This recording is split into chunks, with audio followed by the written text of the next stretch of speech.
Bismillahirrahmanirrahim. Alhamdulillahi rabbil alamin. Wa bihi nasta'in ala umuri dunya waddin. Wa sallallahu wassalamu ala sayyidina Muhammadin khatamin nabiyyin wa ala alihi wa ashabihi ajma'in wa man tabi'ahum bi ihsanin ila yaumiddin. Subhanaka la ilma lana illa ma 'allamtana innaka antal alimul hakim. Allahumma rzuqna fahman nabiyyin wa hifdzal mursalin wa ilhamal malaikatil muqarrabin. Allahumma faqihna fid din wa 'allimna ta'wil wahdina siratakal mustaqim. Rabbi shrah li sadri wa yassir li amri wahlul 'uqdatam min lisani yafqahu qawli. Amin. Amma ba'du. Assalamualaikum warahmatullahi wabarakatuh. Alhamdulillah, kita merafakkan setinggi syukur ke hadrat Allah Subhanahu wa taala di atas segala nikmat dan kurnia Allah taala pada kita, dan juga syukur pada Allah taala yang memberi taufik dan izin pada kita pada malam ini dapat bersama-sama dalam masjid ini meneruskan siri pengajian kita, kitab Al-Muqaddimah Al-Hadramiyah karangan Al-Imam Abdullah bin Abdul Rahman Bafadli Al-Hadrami Al-Syafi'i rahimahullahu ta'ala. Jadi kita pada pengajian yang lepas, kita dah masuk fasal pada menyatakan waktu-waktu yang disunatkan kita berwuduk, kan? Perkara-perkara waktu-waktu keadaan yang kita disunatkan berwuduk. Jadi kita dah sebut dah beberapa perkara, kan, disunatkan berwuduk. Yang terakhir sekali di atas beberapa dosa yang dibuat, kan, seperti mengumpat, mengandu domba, membohong dan memaki. Kat situ kita dah sebutkan, kan, dikata apa? Disunatkan wuduk minal ghibati wan namimati wal kadhibi, bohong, wasyatmi, dan juga memaki.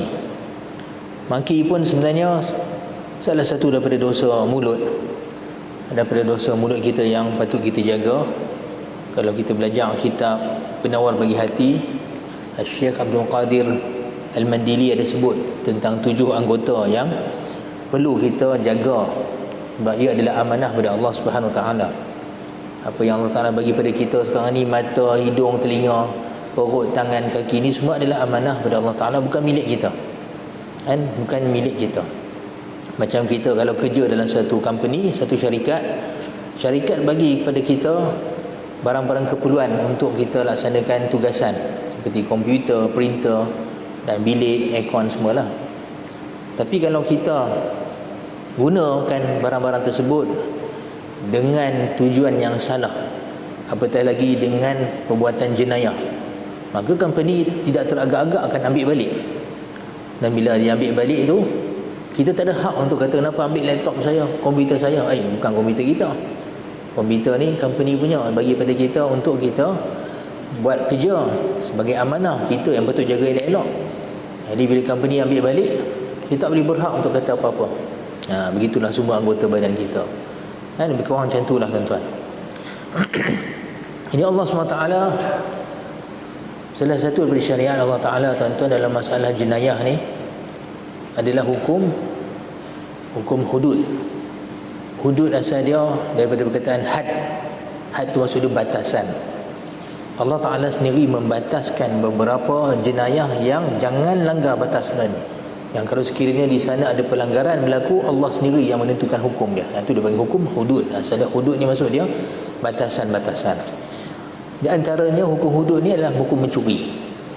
Jadi bila mencuri sampai kepada nisab dia, kadar yang menjatuhkan dia had, hudud tadi, maka Allah Ta'ala suruh potong tangan.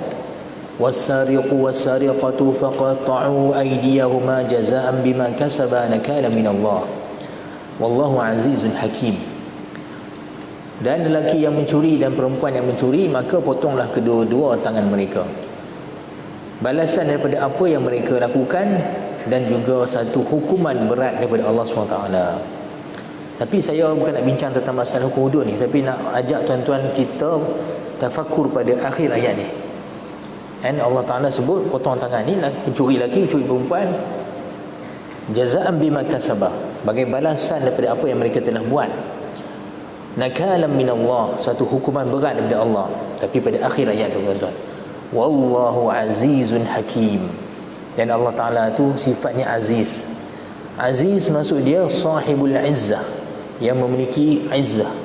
Dan izzah ni adalah kebanggaan, daripada kebanggaan ataupun satu kepujian, kehebatan, sebab dia yang memiliki perkara yang dipuji tersebut.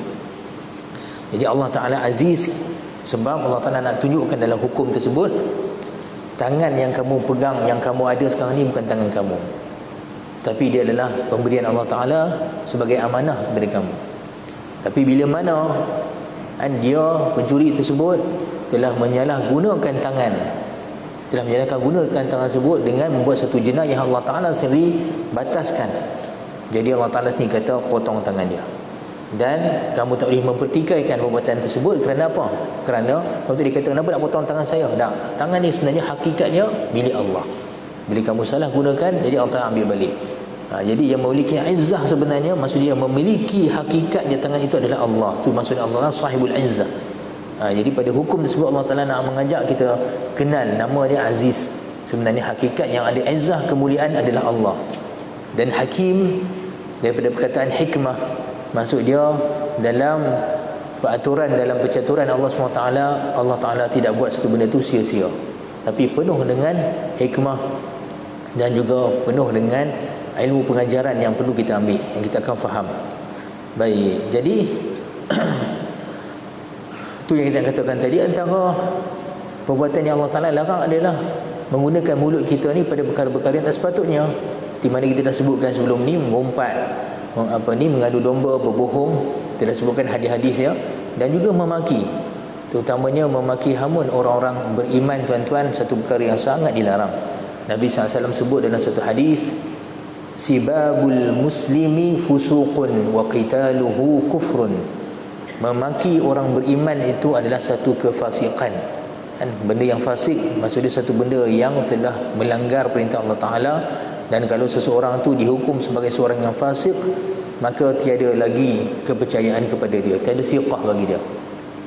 Nampak no? Kalau seorang tu membuat perbuatan yang fasik, maka tiada kepercayaan bagi dia, hatta syahadah dia, kesaksian dia tak boleh diterima dah selepas itu dalam apa-apa prosiding mahkamah, sebab hukum dia fasik.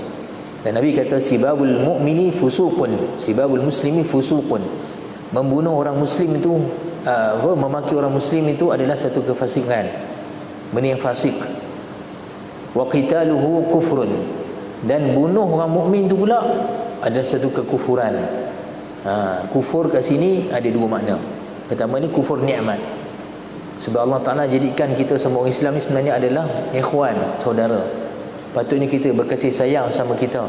Di mana dalam Quran Allah Ta'ala kata innamal mu'minuna ikhwatun fa aslihu zata baina akhawaykum.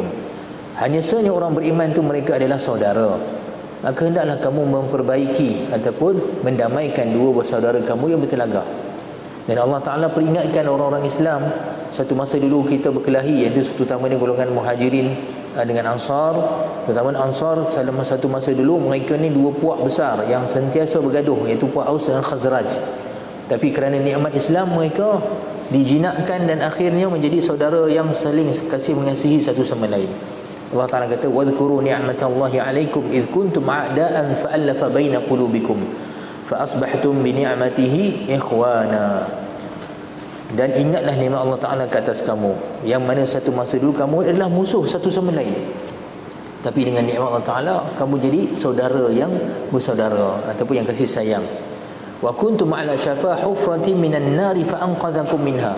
Dan satu masa dulu kamu di tebing api neraka, nak jatuh dah, maka Allah Ta'ala selamatkan kamu.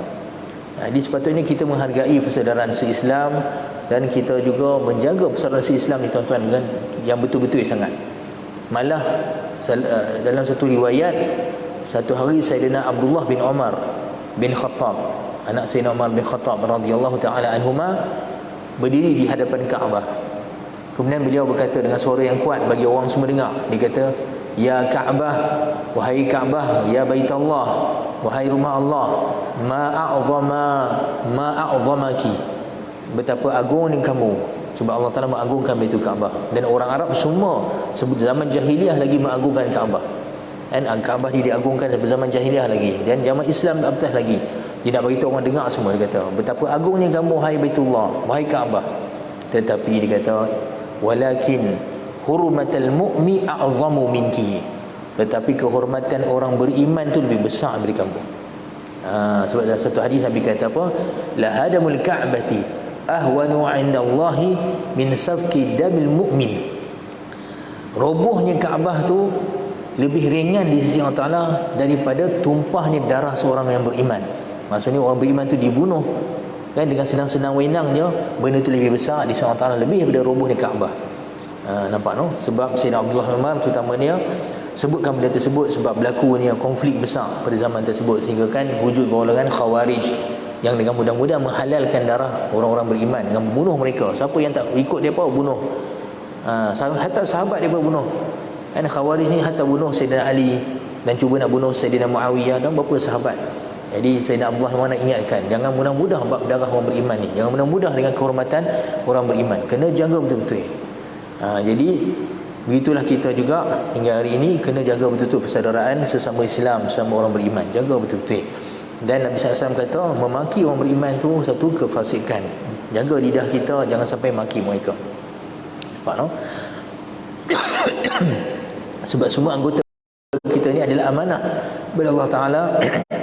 Semuanya akan ditanya kelak.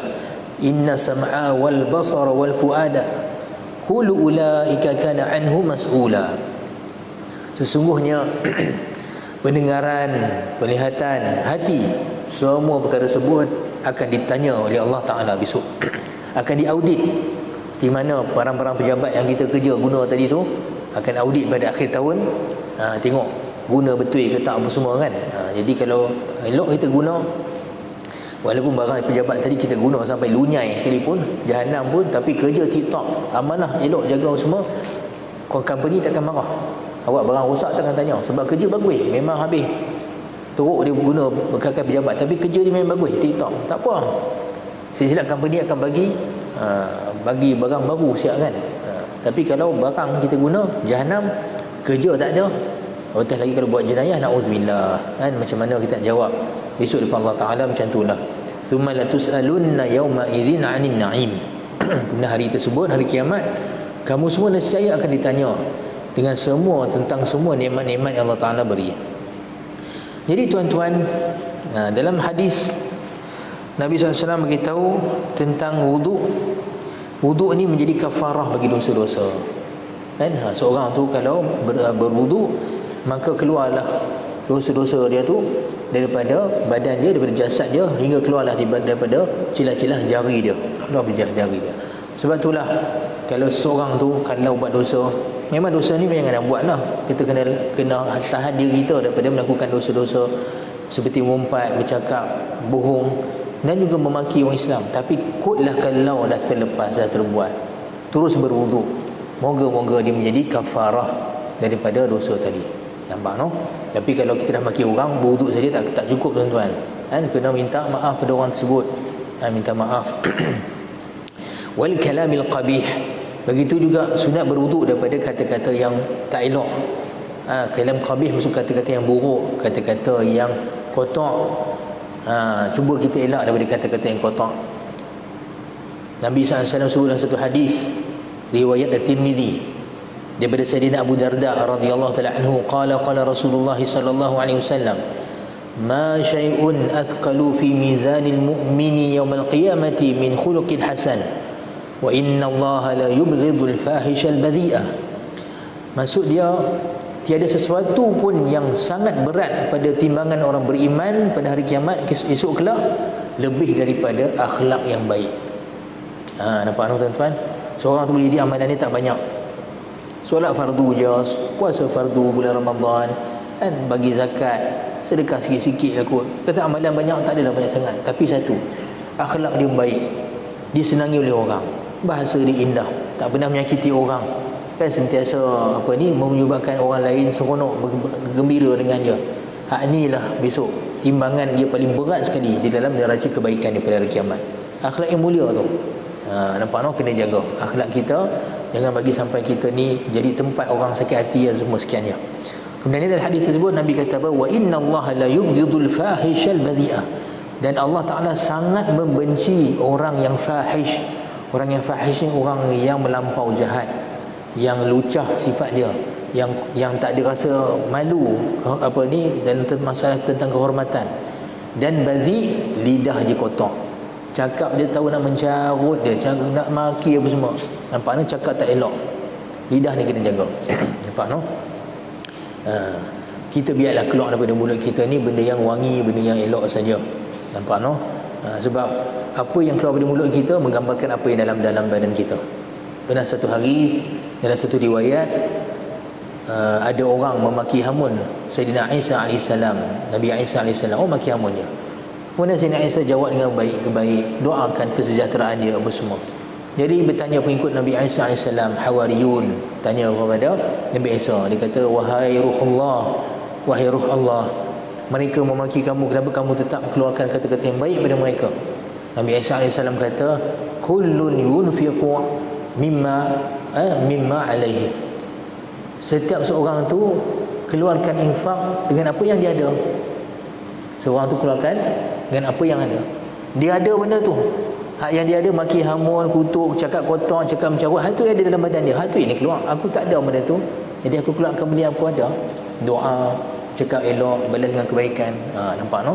Jadi seorang tu sendiri telah menunjukkan pekung diri dia sendiri bila mana dia bercakap benda yang tak elok, bila mana dia maki hamun semua. Sebab itulah menunjukkan dalam diri dia. Kan? Sebenarnya dia yang mengaibkan diri dia sendiri. Tapi kalau seorang tu keluar juga bahasa kesat, tak elok apa semua, macam tu juga tuan-tuan, sunat ambil wudu. Moga-moga menjadi kafarah kepada perbuatan yang tadi. Kan? Walaupun kita kena mujahadah, tahan lidah kita, jangan sampai cakap benda-benda yang tak elok. Begitu juga wal ghadab, sunat wudu kalau sekiranya kita marah. Nampak tuan-tuan, marah ni sebenarnya bukan benda yang boleh nak buat-buat. Dia benda ni di dalam. Jadi ada nak marah ni kata benda yang tercetus dalam badan kita, dalam diri kita. Jadi tuan-tuan, Nabi SAW tak bagi kita marah. Nabi kata la taghdab. Maksud dia marah ni benda yang dalam, tapi jangan keluarkan kemarahan tersebut. Nak kata tak marah ni payah kan? Orang tiba-tiba maki kita tak pasal-pasal, maki pak kita, nak marah tak marah macam mana? Mesti nak marah. Tapi kita, Nabi kata la taghdab, jangan marah. Maksud dia apa? Jangan keluarkan kemarahan tersebut. Tahan. Dan paksa tahan. Pikir kesan buruknya kalau kita marah ni akan jadi apa? Consequences dia selepas marah ni akan banyak benda buruk akan berlaku. Jadi tahan. Sabar. Allah Ta'ala memuji orang yang menahan kesabaran. Wal kadhimina al-ghaidha wal 'afina 'anil nas. Allah Ta'ala sebut tentang orang-orang beriman, itu orang-orang yang bukan orang beriman, orang yang bertakwa yang dijanjikan syurga. Sebelum ayat tu, wasari'u ila maghfiratin min rabbikum wa jannatin arduha as-samawati wal ard uiddat lil muttaqin. Segeralah berlumba-lumba kamu kejar satu syurga, keampunan daripada Allah Ta'ala dan juga syurga yang mana luasnya seluas langit-langit dan bumi, yang dipersiapkan untuk orang-orang yang bertakwa. Sebab itu Allah Ta'ala sebut siapa orang bertakwa sini kan? Antara sifat dia wal kadhiminal ghaidh, orang yang dia menahan kemarahan dia. Bila nak marah tu dia tahan, dia tenang. Nampak no? Jadi nak tahan marah ni tuan-tuan, dia kena mujahadah. Dia kena mujahadah, dia kena tahan diri. Dan satu hadis sahih Nabi SAW sebut, man kadhama ghaidhahu wa huwa qadirun ala an yunfidhahu da'allahu yawmal qiyamati amama khalaiq an fa khuyyira 'ala al-huril 'ain ma syaa, kama qala sallallahu alaihi wasallam. Siapa yang tahan kemarahannya, Nabi kata, sedangkan dia mampu untuk lepaskan. Maksudnya apa tuan-tuan? Dia ada orang katalah maki dia, kata kat dia semua. Orang yang cakap ni pun dia pandang kecil je, kata sekali aku tampak memang sepah itu. Bukan kata kuat mana pun contohnya kan. Ataupun orang tu dia orang besar, ini orang kecil, boleh sangat.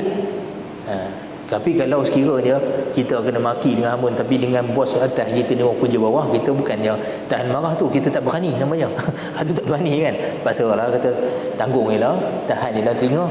Ni tak berani. Tapi yang Nabi kata ni, siapa yang tahan kemarahan dia sedangkan dia mampu untuk lepaskannya. Boleh sangat kalau nak lepaskan, tapi dia tahan kemarahannya. Maka Allah Ta'ala akan panggil daripada hari kiamat di hadapan semua makhluk. Di depan orang ramai, kemudian diberi pilihan kepada dia bidari dari syurga. Dia kata bidari syurga, dia kata mana saja yang dia nak ambil lah. Begitu sekali nak kata ganjaran orang yang tahan kemarahan ni. Baik.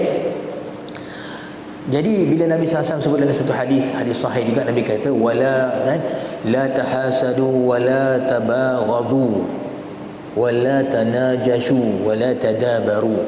Janganlah kamu semua ni saling hasad satu sama lain. Jangan saling bermusuhan, benci satu sama lain, dan jangan saling memarahi, rasa marah satu sama lain. Maksud dia jangan cari punca kemarahan, jangan wujudkan, jangan cetuskan punca kemarahan. Itu dia.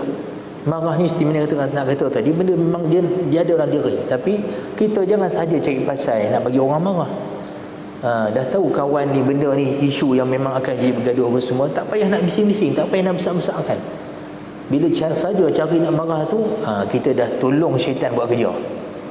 Kita dah tolong kerja syaitan. Sebab yang saja nak bagi kemarahan, saja nak bagi kebencian sama kita, yang nak melaga-lagakan ni kerja syaitan, tuan-tuan. Innama yuridu syaitanu an yuqi'a bainakumul adawata wal baghdha fil khamri wal maisir wa an yasuddakum an dzikrillahi wa anis salah. Tu Allah Ta'ala kata syaitan bekerja. Hanya sebenarnya syaitan tu nak menghendaki apa? Apa yang dia nak? Nak mencampakkan ke dalam kamu ni dalam kebencian dan dengan apa? Permusuhan dan juga kebencian. Fil adawati, permusuhan, wal baghdha, dan kebencian. Saja nak bagi kita saling sama kita ni benci dan bermusuh. Fil khamri wal maisir, antara jalan dia dengan cara berjudi dan juga minum arak. Fil khamri, arak, wal maisir, judi.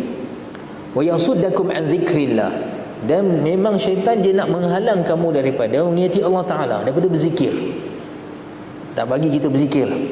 Nampak no? Kita ni kena banyak zikir. Ingat Allah Ta'ala, ya ayyuhallazina amanu dzkurullaha dzikran katsira. Wahai orang beriman, ingat Allah Ta'ala, sebutlah Allah Ta'ala, zikir Allah Ta'ala tu dengan zikir yang banyak. Wasabbihuhu bukratan wa asila, dan bertasbih Allah Ta'ala tu pada waktu pagi dan petang.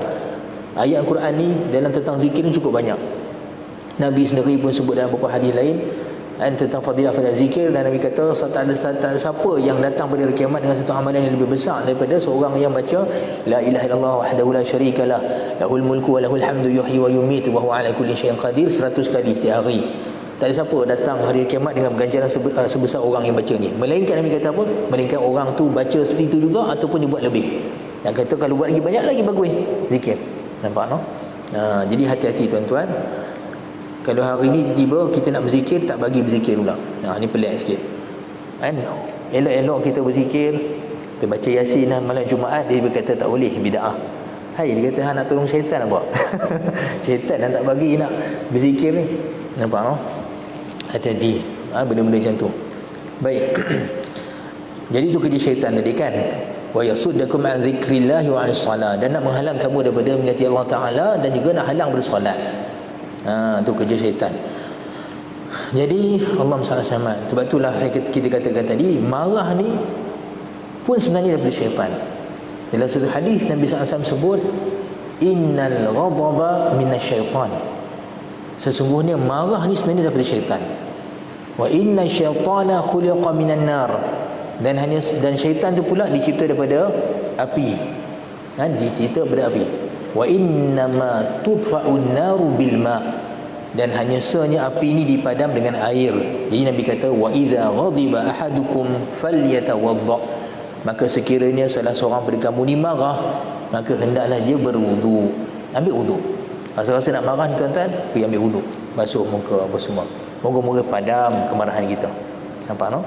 Yang satu riwayat Nabi SAW sebut, siapa marah, man ghadiba an falyajlis, maka dia hendaklah dia duduk. Dia tengah berdiri kan, duduk. Atau kalau dia tengah duduk, dia marah duduk, baring. Kurang kemarahan dia. Kalau tengah marah tu baring juga, apa jam mata tidur tu senang. Kan, lupakan terus. Baik. Tuan-tuan, tu kata fadilat orang yang dia tahan kemarahan ni besar. Saya rasa kata-kata kita biasa dengar hadis. Kan, hadis yang mana seorang datang pada Nabi SAW, kemudian dia kata pada Rasulullah SAW, dia kata, ya Rasulullah ausini, wahai Rasulullah, bagi wasiat pada aku. Nabi kata apa? Qala la taghdab, jangan marah. Kemudian dia sebutkan hadis tersebut, fakarrara miraran, kemudian dia ulang lagi pertanyaan tersebut. Lelaki tadi kata lagi kepada Rasulullah, kata, wahai Rasulullah, wasiat pada aku. Nabi kata la taghdab. Setiap kali dia kata wasiat pada aku, wahai Rasulullah, Nabi tetap kata la taghdab. Nampak no? Hadis ni ada dalam salah satu hadis 40 Imam An-Nawawi, dan kita hadis 40. Tapi sebenarnya hadis ni tuan-tuan, dia ada cerita panjang dia. Lelaki yang datang kepada Nabi SAW minta wasiat ni, sebenarnya dia adalah salah seorang sahabat yang bukan duduk di Madinah. Dia duduk kampung jauh. Dia datang kepada Nabi SAW untuk belajar tentang Islam. Dan belajar tentang Islam apa semua, dan Nabi terangkan kepada dia, duduk dengan Nabi beberapa hari. Dia belajar dengan Nabi SAW. Kemudian dia pun nak balik ke kampung dia. Dan dia ni pula ketua kabilah, seorang pemimpin di kampung dia. Jadi bila nak balik ni, dia pun fikir, dia kata, aku nak tanya Nabi satu wasiat lah kan, yang boleh jadi bekal pada aku ni balik. Dah belajar macam-macam dah ke Madinah ni, dia nak balik kampung, dia kata nak minta Nabi satu wasiat sebelum balik. Dia pun kata, ya Rasulullah ausini, wasiat pada aku nak balik ni, nak tinggalkan Madinah dah. Nabi kata jangan marah. Jadi dia rasa macam sikit sangat pula wasiat ni kan. Dia nak minta lagi, kata wahai Rasulullah, kata wasiat aku pada aku. Nabi kata jangan marah. Dia pun kata ni nak balik ni, for good ni, tak main dah Madinah lepas ni kan. Jadi naklah satu wasiat yang betul-betul special apa semua. Nabi tetap ulang, kata jangan marah. Tapi dah Nabi dah ulang-ulang kata tu, dia pun tak apalah, ni saja dapat wasiat ni. Dia pun balik. Bila sampai kampung ni, tengok-tengok orang kampung ni tengah perang daripada antara kabilah sini kabilah sana, perang. Dia sebagai ketua kabilah, tuan-tuan, semangat ketua kabilah, semangat Arab ni memang semangat perkauman kuat. Dan ketua ni tuan-tuan zaman dulu, dia pun memang cukup kuat mempertahankan bangsa dia. Bukan sama sekarang. Zaman sekarang bukan saya kata kan, Rasulullah kata. Nabi kata antara tanda akhir zaman apa? Min a'lami sa'ati an tasuda kulla qabilatin munafiquha. Nabi kata antara tanda hari kiamat yang akan menguasai satu kabilah tu, satu kumpulan tu adalah yang munafik kumpulan tu. Hak munafik tu yang jadi pemimpin dia. Ni Nabi kata. Tapi nak kata zaman dulu, ketua kabilah ni hak yang paling dipercayai, yang paling mempertahankan kabilah dia sendiri, anak-anak rakyat dia. Jadi bila dia balik, dia tengok kabilah dia berperang, kabilah sana, dia pun geram. Dia terus masuk rumah, ambil peralatan peperangan dia, pedang dan apa semua, dia pun siap siap sekali nak sertai peperang tersebut. Tengah-tengah nak pergi ni, tiba-tiba terngiang-ngiang dalam kepala dia kata-kata Nabi SAW, la taghdab, jangan marah, jangan marah, jangan marah. Terus dia reda kemarahan dia. Terfikir, subhanallah, Nabi pesan pada aku jangan marah. Maka ikutkan memang marah semua ni. Tengok tengah perang dengan kabilah sana. Jadi dia pun tenang-tenang. Dan kali dia pergi kat sana, dia jerit, dia kata sudah kata, berhenti. Lagi semua berhenti, dia kata. Jadi dia pun tenangkan semua orang, dia kata tak, kita duduk bersidang. Dia kata jangan dah, berhenti dah perang. Jadi dia pun tanya apa masalahnya. Dia selidik masalah dia sekian apa semua. Jadi kita pun selesaikan. Dia kata selesaikan cara yang baik. Siapa yang terbunuh tak apa, kita bayar dia, bayar pampasan sekian-sekian. Jadi berhentikan peperangan. Dan alhamdulillah selamatlah daripada tumpahnya darah yang banyak. Itu wasiat Nabi SAW. Nampak no? Jadi nak kata marah ni memang memang dia akan ada kesan yang buruk. Dan masa marah dah syaitan ni dapat kenakan kita. Syaitan ni dia bukan ada kuat, dia tak ada kekuasaan kuat mana pun. Dia punya boleh buat pada kita ataupun orang-orang beriman.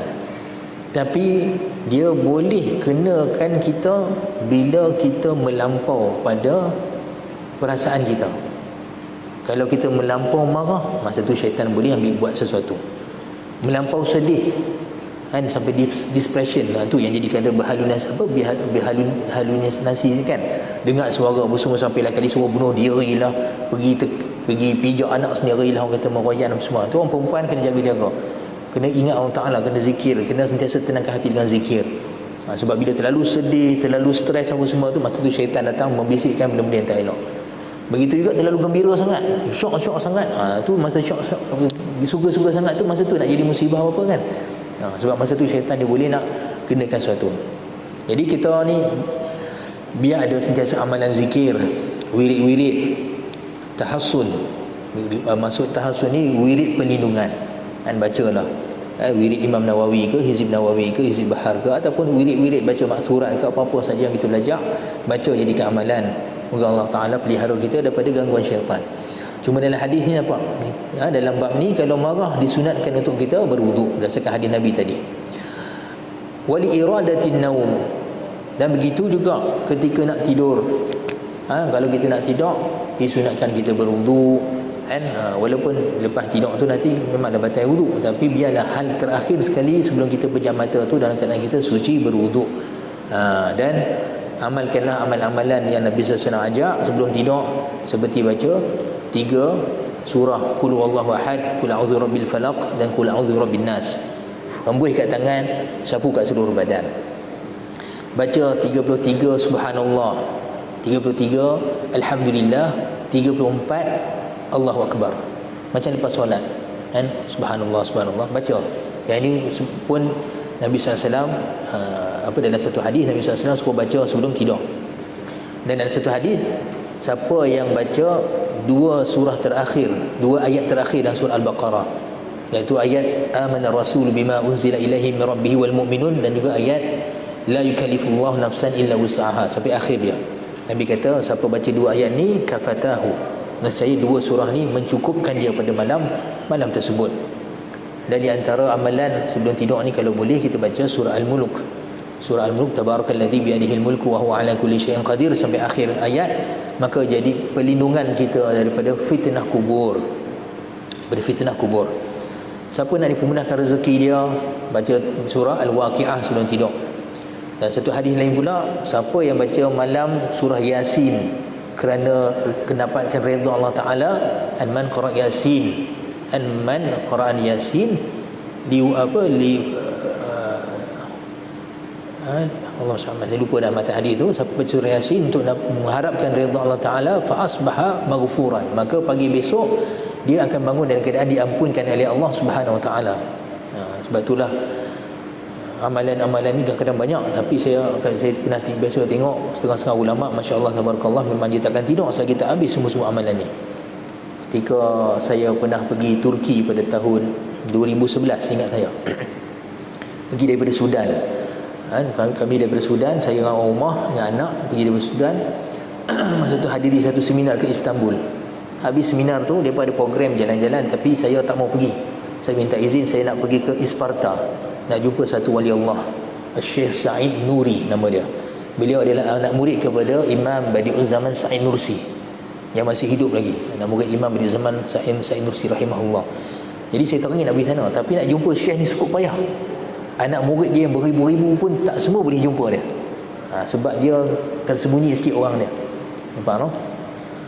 Jadi masa tu saya telefon kawan saya ada dekat satu tempat namanya Denizli di Turki. Sebab kawan saya ni dia rapat dengan Syekh ni. Jadi masa saya telefon tu, dia suruh saya pergi naik kapal terbang pergi ke Denizli daripada Istanbul. Jadi masa di Denizli tu, dia suruh saya bertandang kat rumah satu tok guru alim ulama, nama dia Syekh Muhammad Zakir, asal dia orang Kurdistan, alim, masya-Allah tabarakallah. Tapi Syekh Zakir ni saya biasa jumpa dia masa di Sudan. Dia pernah datang Sudan beberapa kali masa saya menuntut di Sudan lah. Yang pentingnya tuan-tuan, saya tidur rumah dia. Mereka ni masya-Allah walaupun alim besar tuan-tuan, tapi tawaduk sangat. Saya ni pula pergi rumah dia, dia jamu, dia sambut saya macam kita pula VIP. Malu kita kan, bagi satu bilik apa semua. Tapi yang pentingnya tuan-tuan, pada malam tu kita nak tidur lah, Syekh tu duduk bilik sebelah. Saya dengar dia baca wirid dia sebelum tidur. Punya panjang tuan-tuan, subhanallah. Termasuklah semua surah Yasin yang saya sebut tadi tu, semua dia baca, tak tinggal langsung. Baca lagi ada satu wirid panjang nama dia Jaushan Kabir. Subhanallah. Walaupun sebenarnya dia malam tu mengajak sampai lewat, tapi dia takkan tidur sampai tak habis wirid-wirid ni. Kagumlah saya tengok kan, ulama besar tapi tetap beriltizam dengan wirid-wirid zikir-zikir ni, cukup panjang. Saya dengar dia masa tu, subhanallah. Nampak no? Tapi penting cerita ni, lepas tu alhamdulillah lah saya dapat jumpa Syekh Sa'id Nuri tu. Malah jadi tetamu dia dalam lebih kurang seminggu di Isparta di Turki. Baik, kemudiannya jadi sebelum nak tidur ni berwuduk. Berwuduk, moga Allah Taala penjaga kita dan hal keadaan kita yang terakhir sekali itu elok dan keadaan yang baik. Baik, begitu juga disunatkan wuduk ni wa qiraatil Qur'ani wal hadis wa dzikr, dan ketika nak baca Quran Pegang Al-Quran memang kena ada wudu, seperti mana kita sebutkan sebelum ni kan? Haram memegang Quran iaitu mushaf dalam keadaan berhadas kecil. Tapi nak baca Quran tak ada wudu tak ada masalah. Kalau dia hafal Quran, katalah malam ni dia nak baca surah Al-Mulk, dia hafal tapi tak ada wudu, kalau dia baca boleh. Bismillahirrahmanirrahim. Tabarakalladzi biyadihil mulku wa huwa ala kulli syai'in qadir. Alladzi khalaqal mauta wal hayata liyabluwakum ayyukum ahsanu amala wa huwal azizul ghafur. Sampai akhir ayat. Tak ada wudu. Yang penting dia tak pegang mushaf. Kan? Tak ada wudu boleh baca. Tapi sebaik dia macam mana pun biarlah berwudu, sebab dia nak baca ni bukan sembarang-barang bacaan. Ni adalah kalamullah. Kan, kata-kata Allah. Yang tahu betapa agung dan besar ni kalam Allah ni tanya tuan kalam Allah ni hanya orang-orang yang dikurniakan makrifat tahu saja, dia tahu betapa besar ni kalam Allah. Seperti Al-Ikrimah ni salah seorang ulama tabi'in, dia ada tafsir dia zaman dulu, dia tulis mushaf dengan tangan dia.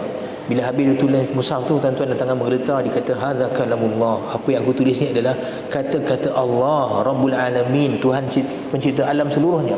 Dia bila disebut tu pingsannya, dan haibahnya, rasa haibahnya. Penulis mushaf Madinah ni tuan-tuan kan, kalau kita tengok mushaf Madinah, biasanya Quran yang kita baca hari ni tulisan cetakan dia tu asalnya daripada mushaf Madinah An-Nabawiyah kan. Penulis mushaf ni tuan-tuan nama dia Syekh Uthman Taha. Syekh Uthman Taha asal orang Syria tapi duduk dekat Saudi lah, lama dah. Sekarang ni mushaf yang terbaru dia dah tulis kali yang kedua.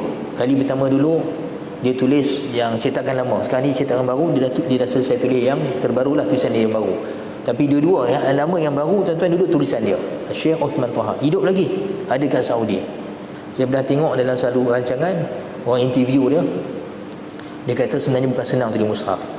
Dia kata sebab nak tulis kalam Allah, dia kata beberapa kali aku nak tulis ni dan keadaan air peluh aku menitik-nitik. Dia kata tangan aku menggeletar. Kita mungkin tak rasa sangat benda tu, tapi orang yang ada ilmu dia tahu. Ini keagungannya Al-Quranul Karim ni. Jadi begitulah antara kesempurnaan kita bila membaca Quran ni, biarlah dalam keadaan yang terbaik sekali, keadaan yang bersih sekali. Baca Quran tu kita berwudu. Begitu juga baca hadis Nabi SAW. Kalau kita nak baca riwayat hadis, nak meriwayatkan hadis Nabi SAW, biarlah dalam keadaan yang berwudu. Sebab tu keadaan yang paling sempurna. Imam Malik, kalau ada orang datang pada dia, dia akan tanya, datang ni sebab apa? Dia kata kalau sekiranya datang sebab nak tanya fatwa, dia kata tulis kat kertas bagi pada dia, nanti dia akan jawab. Tapi sekiranya nak minta hadis Nabi SAW, nak dengar riwayat hadis, dia kata tunggu dulu. Dia akan pergi mandi dulu, dan dia akan pakai baju dia yang cantik elok, dia pakai serban elok-elok, dia pasang bakhur tahu kan, yang perasap bagi wangi tu, kayu gaharu apa semua, pakai minyak wangi, dan dia duduk dalam keadaan haibah, dan barulah dia baca hadis Nabi SAW, berwuduk, mandi sebelum tu, wuduk apa semua, mengagungkan kata-kata Nabi SAW. Tu hal keadaan yang terbaik sekali. Nampak no? Barulah berkat hadis Nabi SAW tu kita baca kan. Wa zikri, begitu juga sekiranya nak berzikir. Berzikir bila-bila mana pun berzikir tuan-tuan. Naik kereta berzikirlah, naik motor pun berzikirlah tuan-tuan. Apa sekali kita buat sekalipun berzikirlah. Cuma jangan berzikir tempat-tempat yang atau keadaan yang tak sepatutnya lah. Tengah buang air besar, janganlah berzikir tuan-tuan dengan lidah kita. Nampak no? Tapi hatta boleh berzikir dalam hati. Tapi waktu tu waktu yang tak sesuai lah untuk kita berzikir dengan lidah kita. Nampak no? Baik, tetapi biarlah kita ada satu waktu zikir kita ni waktu yang paling sempurna dengan adabnya, menghadap kiblat dalam keadaan kita betul-betul kosong daripada orang lain, bersendirian, dan keadaan pakailah pakaian yang baik dengan yang perhiasan. Allah Ta'ala sebut, ya bani Adam khudhu zinatakum inda kulli masjidin wa kulu washrabu wa la tusrifu innahu la yuhibbul musrifin, innallaha la yuhibbul musrifin. Maksud dia, wahai anak Adam, ambillah perhiasan kamu, pakai elok-elok ketika setiap nak solat.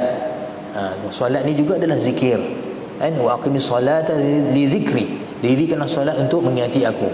Jadi kalau kita ada satu waktu yang betul-betul kita mengingati Allah Ta'ala, biar ada keadaan yang paling sempurna sekali.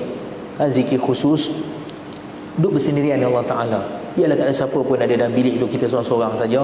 Dan biarlah kita berzikir daripada hati kita sehingga menitis air mata kita. Kerana mengenang dosa-dosa kita dan mengenang betapa besar dan agungnya Allah SWT.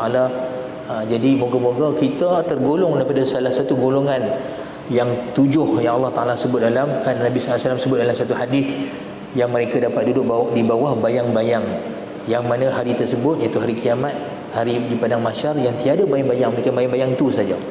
Ada 7 golongan kan. Yang akhir sekali hadis tersebut Nabi kata apa? Wa rajulun zakarallah khaliyan fafadat ainahu.